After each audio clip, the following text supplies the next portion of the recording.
Hey 20th century, this is going to be the first of two videos that go along with the video that I attached for our first assignment, the video called Evil Rising. I feel that the video needs a little bit of explanation just to help you guys understand everything that went into how Adolf Hitler came to total absolute power in Germany. But first, I thought I would share with you guys just some basic facts about Adolf Hitler, some things that you probably did not know, and maybe just some interesting things as well before I get into the first video prompt. So here's the first of the facts. Adolf Hitler was born in 1889 and he died in 1945.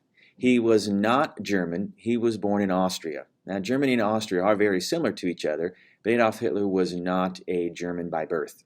He was the ruler of Germany from 1933 until 1945.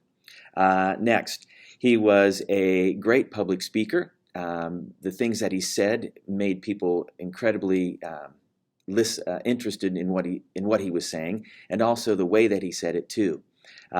Adolf Hitler, we know, was responsible for millions upon millions of deaths through his own actions, through his own policies, and through the people that he appointed to top government jobs. Millions and millions of people were killed. Certainly, we know that Adolf Hitler is one of the most despicable and evil people ever to walk the face of the earth. A few other facts about him as well. In 1938, Adolf Hitler was named Time Magazine, that's an American magazine, Time Magazine Man of the Year. Maybe that's a little bit surprising to us, knowing the things that he would eventually do. Adolf Hitler had 6 siblings. Unfortunately, 4 of them did not live past Adolf Hitler's 25th birthday. Next, Adolf Hitler was a vegetarian. He did not drink, he did not smoke, especially in the later years of his life. He also suffered in the later years of his life from Parkinson's disease. Parkinson's disease, some notable features of it are a trembling of the hands and of the body, also a memory loss, and eventually dementia. Adolf Hitler suffered from all of those things. Adolf Hitler also had sinus troubles, and he was prescribed cocaine to help take care of some of his sinus issues. Now, also, Franklin Roosevelt had sinus issues too, and he was prescribed cocaine as well for the same thing. Next, and I think this is kind of interesting, is that Adolf Hitler's original last name was not Hitler. It was Schicklgruber. So Adolf Hitler's original family name was Schicklgruber. It was changed in 1842 by Adolf's father. Adolf's father took the name of Hitler from the man that married Adolf's father's mother. So Adolf Hitler's grandfather's last name was Hitler, and that's the name that Adolf Hitler's family would adopt. Next, 2 other things. In Adolf Hitler's early 20s, he lived in a homeless shelter in and out for 3 years.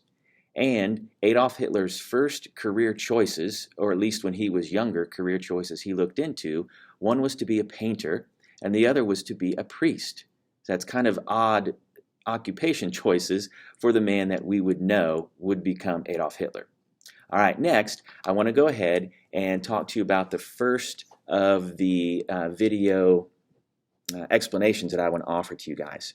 And that video prompt comes in the minutes from minute 23 to minute 29.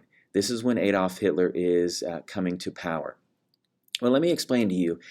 Germany was a democracy, as you will know from watching the video. But Germany's democracy is not quite like America's democracy. Germany's democracy has a president, and we have a president too, but the president in Germany's form of democracy is just the overall leader of the country. He was not in charge, the president, of the day-to-day government functioning. That responsibility fell on the number 2 person in Germany, and that position was called a chancellor. This was the position that Adolf Hitler was going for as he was rising up the political ladder. Now, in 1932, there became an issue in Germany's government. Well, in the way Germany's government works is that in the elections, if a political party receives at least 50% of the vote, then the president automatically names the leader of that political party to be the chancellor, or the number 2 guy. There's no ifs, ands, or buts about it. It's that simple. Well, in 1932, the Nazi Party earned more votes than anyone else. They got 37% of all the votes. Well, this was where the chancellor now had to be appointed by the president. Now, it wasn't going to be automatic. Now the president got to choose who would he like to be the chancellor. Well, ordinarily, the president would pick the leader of the political party that had the most votes. Well, in this case, that would be the Nazi Party and its leader Adolf Hitler. But as you've noted from the video, President Hindenburg did not like Adolf Hitler at all. He did not trust him, and no way was he going to name him chancellor. Well, President Hindenburg knew that Germany did need a functioning government, so he decided to name Adolf Hitler the vice chancellor. This would be the second guy in charge of the day-to-day government. Still a pretty top and influential position. But as you note from watching the video, Adolf Hitler rejected the vice chancellor position. For him, it was to be chancellor or nothing at all.